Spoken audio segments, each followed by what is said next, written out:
I can't know. Maybe it's my connection. Okay. That's fine. Assalamu alaikum. Thank you for joining. We're at day 25 now of our reminders. And on for the last time by Shaykh Mansoor Malik to conclude his discussion on the ethics of transformation. As usual, put your comments and questions in the comments box, and I'll hand over now to Shaykh Mansoor, inshallah.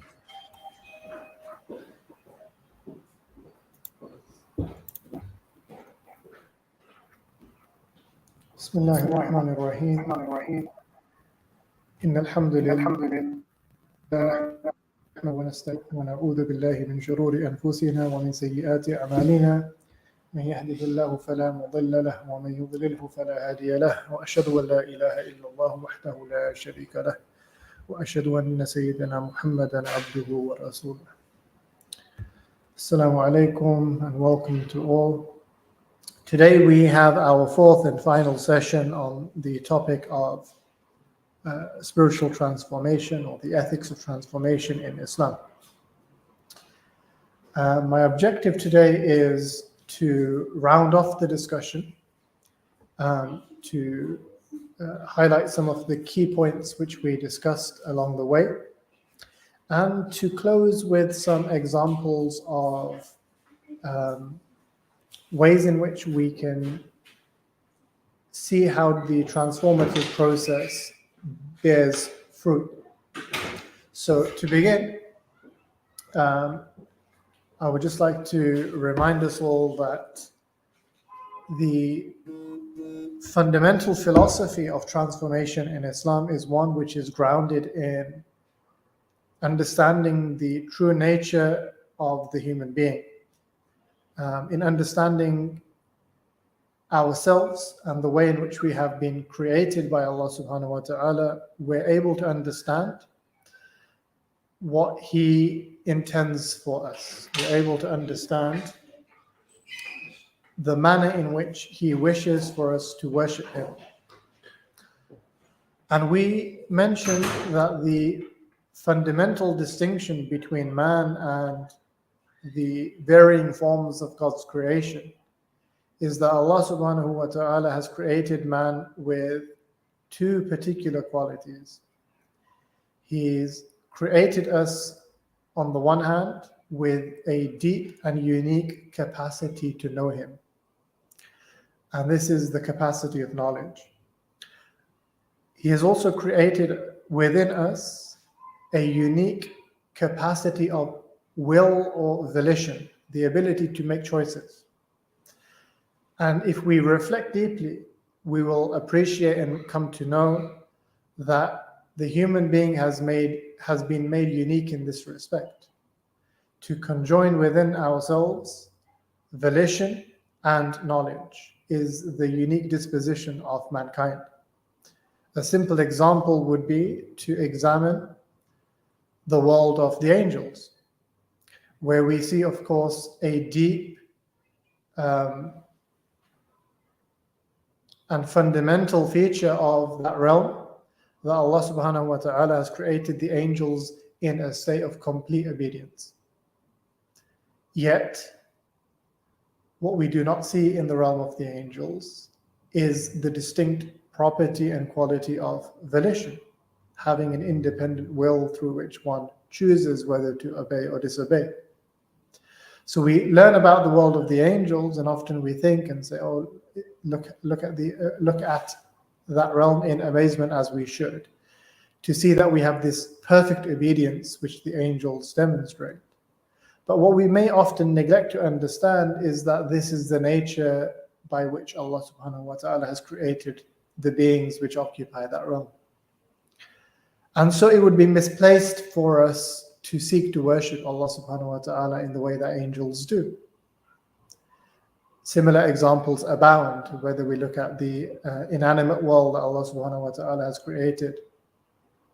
We see similar examples of created entities which worship Allah subhanahu wa ta'ala from the vegetative or the animal world, and they worship according to their nature.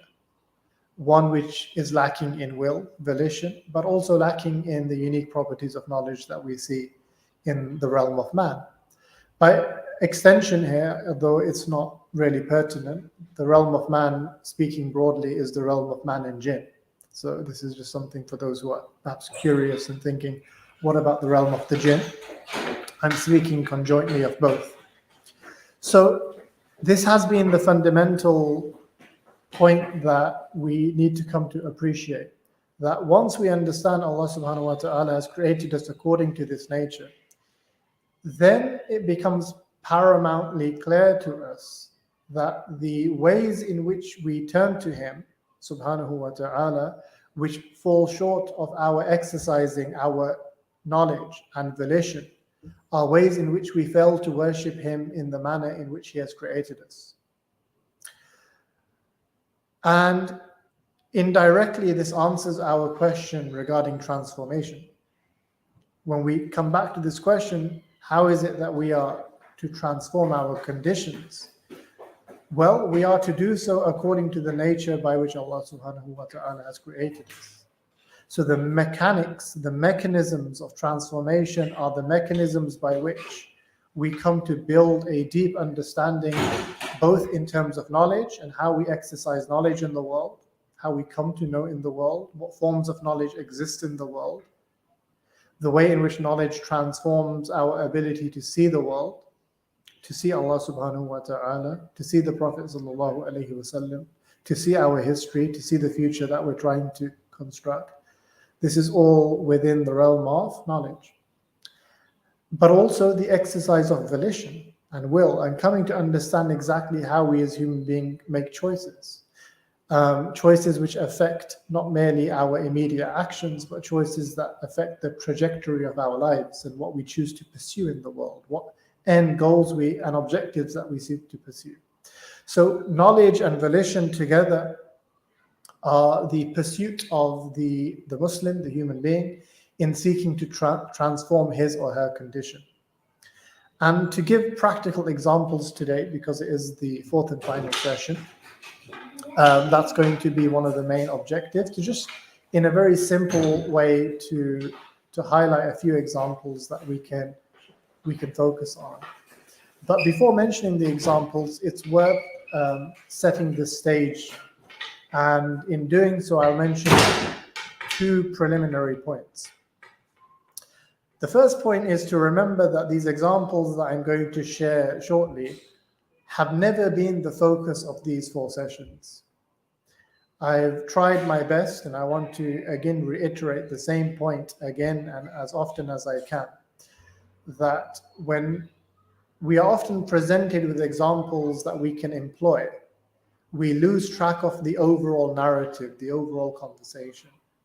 The narrative has consistently been that the first primary, foundational, fundamental step in the process of transformation is the step that we highlighted in the very first sessions. And this is one in which we undergo what technically might be called a paradigm shift.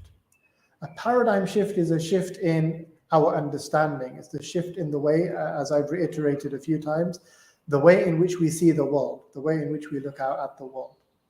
And so I don't want to lose sight of that as we go into these examples, because I'm aware of a very practical consequence. I could mention some examples and people could begin a pursuit saying to themselves, these are some good examples, let me give that a try. And then perhaps they won't succeed. Perhaps that they will come across some stumbling blocks, some obstacles, and then perhaps find themselves again in the same psychological condition. Well, that was just some more advice that I wasn't able to follow through on.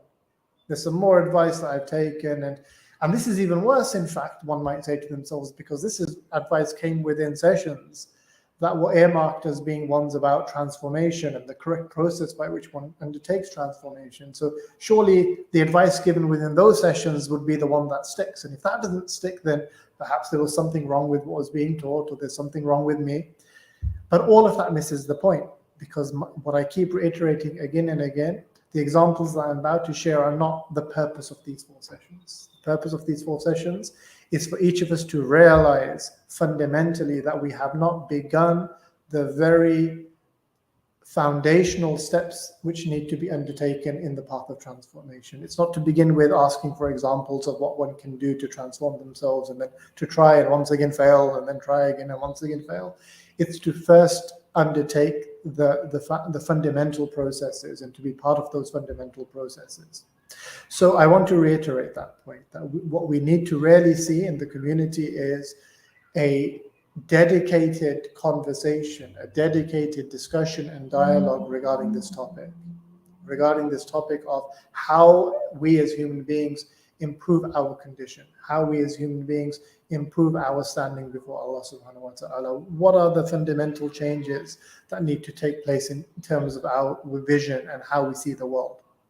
So that is the fundamental point of these 4 sessions. Until that conversation and that narrative becomes a fundamental narrative within our communities and within ourselves as individuals, until we begin to seek out those individuals in our communities with whom we can build that conversation and build that relationship and begin having these very personal conversations about our particular conditions and where we are presently and where we want to see ourselves go and what that path is going to look like. Until we can foster those relationships and those conversations, then we risk being in a perpetual condition where we continue to repeat the mistakes that we may feel that we commonly do. So that's the first point in terms of setting the stage. The second point, before moving on to particular examples, is to understand that one of the most meritorious features of Ramadan, and I'm hoping everyone, this is a trivial point for people, but just in case someone hasn't yet thought of this, maybe someone who's slightly younger, Ramadan is a month which is supposed to foster resolution. So it's not simply that Ramadan comes and you say, right, I need to now prepare on the former end of Ramadan. Before Ramadan begins, I need to prepare in these months that precede Ramadan in how I'm going to structure my time, my energies, so that I can maximize what it is that I'm trying to obtain within the month of Ramadan. This is one half. This is one side. The other side of Ramadan is now that we're here. And now that we're here and we're in our final days of Ramadan, we could repeat some of these questionable methods where we are in the flow of Ramadan and have eclectic ambitions. I'm doing so well. I'm going to continue my tahajjud after Ramadan. I'm going to continue reading the amount of Quran that I'm reading in Ramadan. Maybe it will waver slightly. My point here being that we can continue informing haphazard goals from Ramadan. And what has been our typical experience when we form these haphazard goals in Ramadan? How often do they stick? How often do we genuinely continue with them after a month or 2 at best? So I want to advocate something different. My examples are going to advocate something different. My examples are designed to demonstrate the idea that Ramadan should foster clear and distinct and precise resolutions based on the circumstances of the individual, based on where you are, based on what you have already achieved in your life, based on what sorts of goals are most immediately valuable for you in obtaining. This is the approach that we should take. Not a generic piece of advice, once again, that we can offer everyone, but it should be specific to our circumstances and conditions. And it reiterates once again the importance of what I said, that unless we foster those relationships within our communities and we seek out guidance from those who can guide us, then we're left clutching at straws often, not knowing whether a particular pursuit is the right pursuit at this time. So guidance is important in this respect. But because I am talking to a general audience, let me just mention some examples to showcase how very accessible Allah subhanahu wa ta'ala has made great outcomes for one who pursues. So let's take one example. Let's begin with the Quran. The Prophet sallallahu alaihi wasallam taught us that the best of you are those who learn the Quran and teach the Quran. To learn the Quran, to implement its dictates and to teach the Quran is, in general terms, the greatest and most rewarding of all acts. There are other statements of the Prophet, of course, where he mentioned sallallahu alayhi wasallam that the best of you are such and such. And these, if you look at the details of the text, you can see are specific to specific conditions. But the hadith where the Prophet sallallahu alayhi wasallam mentioned that the best of you are those who learn and teach the Quran is general in its import. It applies generally. And so why not begin with the best of examples? How immense it would be to be in a position to have learned the Quran, to understand its dictates, and to be in a position to share its guidance. And so let's show how the greatest of goals in Islam can be made achievable if only we have the right resolutions. So let's take a simple example. You're sitting here, you're listening, you're thinking to yourself, how can I even begin there when my reading of the Quran is weak? I struggle even to read the Quran well. Okay, fine. My experience again and again and again now, 20 years on, it does not take more than 1 year to learn how to read the Quran impeccably, if only you dedicate yourself to that task. In 1 year, from one Ramadan to the next, if you took on a teacher and you focused and you did daily reading, half an hour a day, and really with that support, you could go from alif ba ta and you could go to reading like your best qari, minus the melody and whatever particular style that you like. You may not have been gifted with that particular voice, but I'm talking about there is no barrier for anyone in the Muslim community. And I'm talking here to use my examples from mathematics and statistics. We have something which is called a bell curve. Kind of just think of a bell that goes up and comes down. And a bell curve represents the fluctuations that you have between varying abilities within a community. If you're very extreme on the left of a bell curve, you might say that I have very, very bad memory. I can barely pronounce anything properly in my native language. Or you may have some people sitting on that end. And you may have some people sitting on the very right of a bell curve as well. They can memorize a page of Quran in 10 minutes. You will see that as well. But I'm not talking about either extreme. I'm talking to the general body of Muslims. So I'm talking about the standard distribution in a bell curve, which includes each and every one of us. So my advice is within that space, and I want to make that clear. I'm not talking about any extremely able people that are able to do this. A normal Muslim in 1 year is able to very cleanly and very easily rectify every issue of tajweed and is able to practice and maintain a discipline on a daily basis of reading Quran, so that by the end of a year, they can open the Mus'haf any way you like and read a page of Quran without any break, without any pausing, without any need to repeat a word, without falling or failing in any major issue of their pronunciation of tajweed. This is very simple. I've seen it, I've demonstrated it, I've taught people. This is very common. Go and speak to any teacher of Quran, they will tell you this is normal. We're talking about something very normal here. So if you've been struggling for years and years and you still struggle to read the Quran well, and I mean not to put it in that language, but yes, just like an Arab who opens the Quran and reads the Quran, this is what I'm talking about. It's very normal. That's very comfortably achievable task. So one has to question, if years and years and years have passed and you still struggle just to be able to read the Quran in a fluent manner, what's gone wrong there? What's happened? And the answers are all going to be very simple. Have you maintained for a year this simple process of daily recitation of Quran, but in an actual, with a clear objective, not just repeating, if I ride a bicycle badly, I can continue to ride a bicycle badly for a year as well. If I don't make any changes, if I don't get a teacher involved, if I don't look to improve, if I'm not looking to see where my errors are, if I'm not doing it in a structured way with guidance. So let's be very clear that this has to be a concerted effort, and it has to be one that is resolute and focused and guided along the way. My point, though, is very simple, that this is easily achievable. In a year, by taking maybe just 1 hour a day, one can rectify this goal. But in that 1 hour a day, not just that, very comfortably in an hour a day, you could achieve this one goal and also memorize, and I'm going to start very simply here, memorize maybe 1 juz or 2 ajza of Quran. Very simple. Let's explain how simple it is. Imagine memorizing 1 page of Quran a week. So for those mathematicians amongst you, you memorize 1 page of Quran a week. What would you memorize over a year? 52 pages. Very simple, right? 52 weeks in a year. And you're memorizing 1 page a week, so you memorize 52 pages. And how many pages are there in a juz? 20. So you will memorize 2.5 juz of Quran by just memorizing a page a week. And I'm saying just try to memorize 1 juz. So scale that back, half a page a week. Okay, what's half a page a week? It's about 7 lines. So I'm asking you initially, are you able to memorize 7 lines of Quran in a week?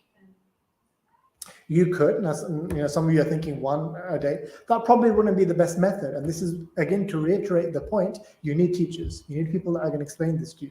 Yes, I'll do. So he was saying memorize 1 line a day. I never said that anyway. I said it could be 7 lines in a week.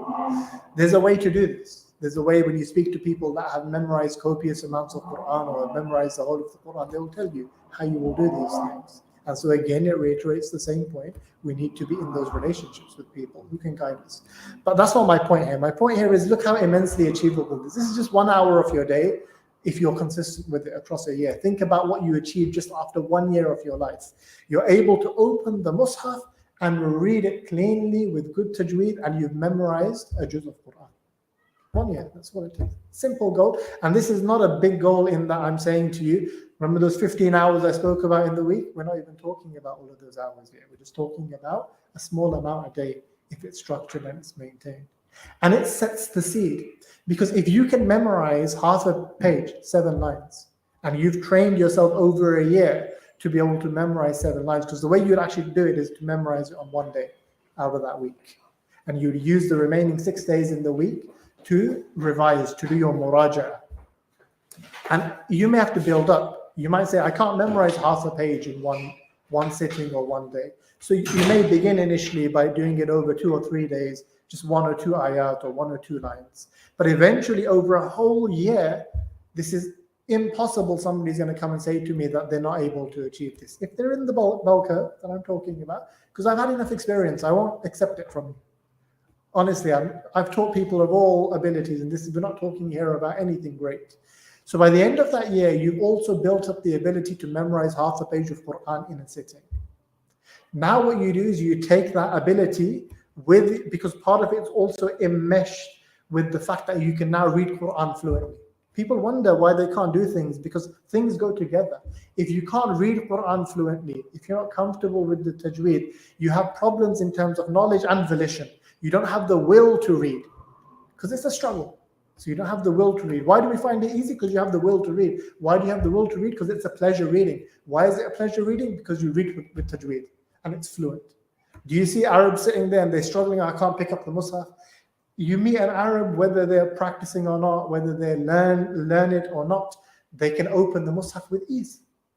Most of them, the ones that have gone through some formal education in their country, because they can recite with ease. So there's the psychological dimension of volition, but then also in having picked up the fluency in that respect, the dimension of knowledge means that your fluency in reading affects the fluency in which you memorize. These things go hand in hand. So then you're in this position next Ramadan, where you've memorized the juz of Quran, which for many in our community is an immense achievement in itself. The amount of people that I met that recycle 2 surahs in every prayer, it's become normal. Or if not 2, 5 surahs, if not 5, 10, and that's about the limit. This has become normal practice in our communities, that people can read about 5 surahs in their prayer. This is not what Islam is about. This is not what we were being called to. Do you know what the short surahs are in the Quran? They're from Surah Al-Hujurat. It's about 7 juz. This is what every Muslim should know about 7 juz of Quran. I want to set the right standards. We've got to think in the right terms. So 7 lines a week is 1 juz a year. Yeah, roughly. I'm just speaking in broad strokes there, right? So at the end of this year, you've built up this ability. Now with that ability, you only move up 1 level. So you say, I'm going to now do half a page on, let's say, Saturday and Sunday. I was doing it just on Sunday. Now Saturday and Sunday, I do half a page. Stop, I've barely begun. I'm joking. Be conscious. I'm not conscious of the time, but I have more examples to give. So we're going to have to push, sorry guys, I have to push a bit today and bear with me. So If you then move on to 1 page a week, now you're doing roughly 3 juz of Quran a year, because it was 52 pages, but then factor in Ramadan, where you have that extra himma, factor in the days of Dhul Hijjah, factor in some points where you have annual leave with work, and to go from 52 pages up 8 further pages to 60 pages is no big thing in a year. So you want to average out, you're saying 3 juz a year is going to become aada, it's going to become easy for you, it's going to become normal for you. And if you are 40 years old, imagine you're roughly 40, because this is probably the average age of the people listening. If you're roughly 40, you have decades. You have decades. If you just, but you don't need decades anymore, because if you're doing 3 juz a year, how long do you need? What do you need? 1 decade. You don't need decades, plural. You just need a decade. And hasn't a decade passed in your life like the blink of an eye? Huh? Hasn't it passed like a... So this is to make easy for you something that people say and huff and puff and say subhanallah, because it is a big thing, but not in the way people make it. They make it like a big thing, not as in the udhma, the magnanimity of the thing. That would be great to say, look, this is an immense thing that someone memorized Quran, but they make it actually big in the sense it's an unachievable thing. And this is flawed. This is completely to venerate something in the wrong way. To venerate the memorization of the Quran because it's an immense blessing is correct. To venerate it in a way in your language and psychology which impedes and obstructs you from doing or pursuing that goal is a great harm. It's bordering on sinful, because it's preventing you from obtaining what Allah has commanded us to obtain of good in the world. So look, here is to make it easy for you. Memorization of the Quran is easy. This is the takeaway point here. You've been sitting there for years maybe thinking it's a difficult thing. It is one of the easiest things that you can do. Children do this in Pakistan in the thousands every single year, on that bell curve everywhere on it, from low ability to high ability. It's been made easy for you. This is one thing. The 2 other things I was going to talk about, but I'll have to stop within the next 3 minutes or so. So I was going to mention also then in that year, because we haven't used up those 15 hours here. This is a small thing. I'm going to mention 2 things quickly. The other thing is you're building up a culture of literacy, a culture of reading. How many more non-Muslims read than Muslims? Yeah, what they read may not be great. They're sitting there reading Stephen King on the underground as they're going to work, or whatever the latest author is. But the fact is, I generally see as a perception more non-Muslims read than Muslims, which is a tragic, absolutely tragic situation. But what's my main point here? If you have a culture of reading half an hour, 45 minutes every evening before bed, you can comfortably get to a situation over a year where you're finishing on average a book every 2 weeks. Every 2 weeks you are completing a book. In a year, you're completing how many books on average here, roughly? 20 odd books a year, 25 books a year. You are not the same human being after you have read 25 books. If they have been well chosen, if there are books that you have read under supervision and someone has selected for you, again, coming back to the same points, where are those relationships that we fostered with people of knowledge? And if they've been selected in the right way and you've had that ability to have that touch point with people of knowledge, with what you're reading, to answer questions, to understand your reading, make sure that you've taken the right lessons from those books. To read in just one, in that end of, I guarantee you, do this just for one Ramadan to the next. Forget about your whole life. When you finish those 20, 25 books, I can guarantee you with absolute conviction, you will not see yourself as the same human being that you were 1 year ago.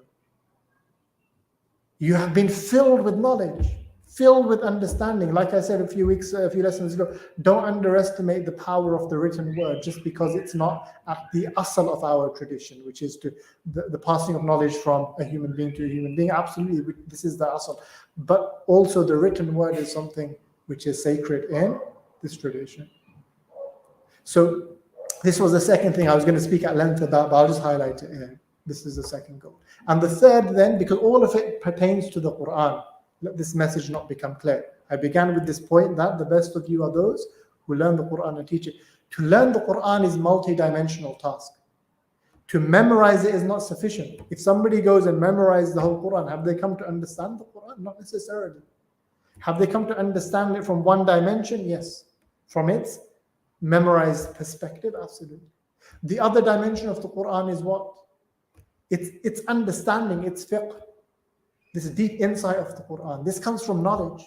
This comes from understanding what people have said about the Quran, what the most illuminated minds in Muslim history have discovered regarding the Quran. So this is reading. You have to read, you have to read. They are not alive, all of them here today. Is Ibn Kathir here? Is Ibn Hajar here?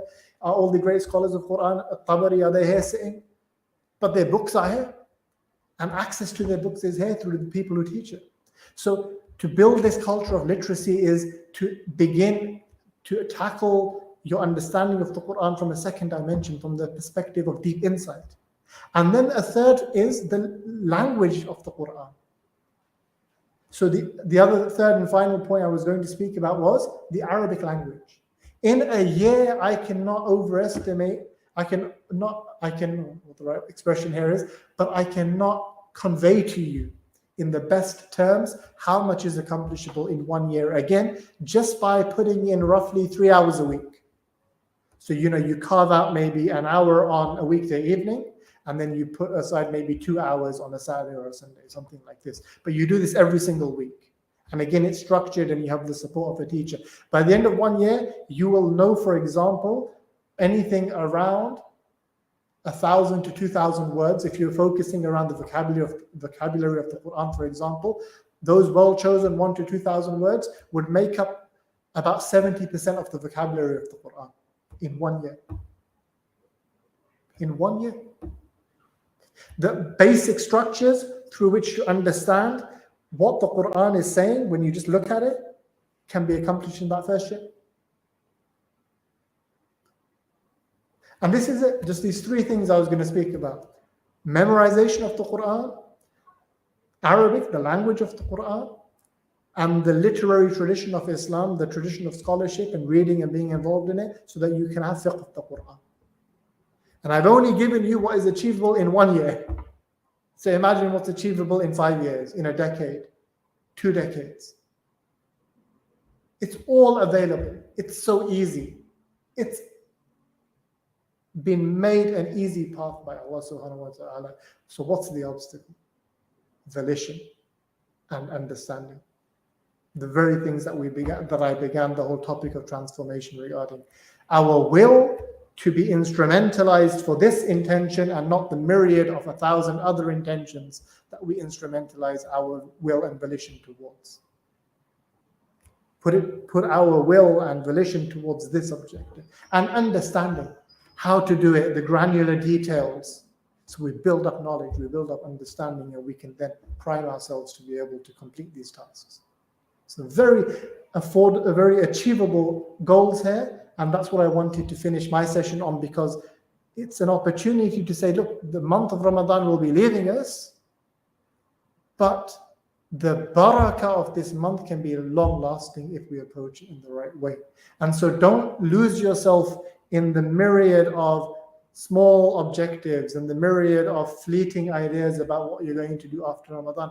Take hold of core fundamental achievements and goals that you can commit yourself to, and be resolute in them and seek out guidance in how to pursue them. And then you will see that even in the space of 1 12-month period, immense things are achievable for all of us. So this is where I'll stop here. And we have maybe one question I can see here. Yeah. And the question asks how much of it is acquired vis-a-vis or with respect to or in contrast to how much of it is bestowed by Allah subhanahu wa ta'ala. All of it is bestowed by Allah. Every last iota, atom's weight of it is knowledge which is bestowed by Allah subhanahu wa ta'ala. But bestowed according to what means? See, this is why I like these sorts of questions, because it contrasts what is never to be contrasted. How much of this knowledge is bestowed by Allah? How much is it achieved by our efforts? Because we think in those ways, right? We think in those dichotomies. All of it is bestowed by Allah. But according to what mechanisms? Does Allah subhanahu wa ta'ala open the heavens or open your chest and place knowledge in it directly? Is this the sunnah of Allah? Is this His way in the world? This is not His way in the world. So really, perhaps this question is indicative of a different sort of psychology that is sometimes there, which is to seek knowledge by no effort. And we call this bestowal of knowledge by Allah, like the knowledge that just comes without you having to do anything. Almost like revelation descending upon a prophet, right? But knowledge, all of it is bestowed by Allah. This is our aqidah, this is our iman. But all of it is bestowed according to the sunnah of His way, subhanahu wa ta'ala. And the sunnah of Allah in seeking and obtaining knowledge is through striving. And how do we know this? There are two hadith with very similar wording that seem to be very important and indicative of this. In one hadith, the Prophet sallallahu alaihi wasallam taught us, "Man yuridillahu bihi khayran yufaqihu fid din." Whoever Allah subhanahu wa ta'ala decrees good for, He grants him deep insight of this religion. In a very similarly worded hadith, the Prophet sallallahu alaihi wasallam taught us, "Man yuridillahu bihi khayran yusabu min." Whoever Allah subhanahu wa ta'ala decrees good for, He places upon him hardship. And so what we learn is that hardship comes together and enmeshed with acquiring deep insight of one's religion.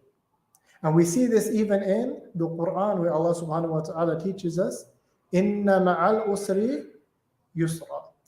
And often we find this translation slightly off, where after hardship comes ease. We know from the Arabic is the preposition ma'a, with hardship comes the ease or the goodness that you seek. So it's in the process of submitting oneself to difficulty and hardship. And there are few things which are harder in normal day-to-day life than being resolute in one's will in the pursuance of an objective. There are few things that are harder upon the nafs than sticking to a goal and pursuing it when you have the myriad of alternatives in front of you. That you can eat something new every day, that you can go to a new place and see something new every day, that you can watch something new every day, that you can be always subject to novelty is the norm that the nafs pursues. And so this is the medium length answer to this question. If there aren't any other questions, I don't see any. Yeah, no more questions. Jazakallah khair, Sayyidi, for your time this Ramadan. If there's not any questions in the room, then I'll ask you to finish with this short supplication. Inshallah. Subhana rabbika rabbil izzati amma yasifun wa salamun ala al-mursaleen walhamdulillahi rabbil alameen. Assalamu alaikum everyone.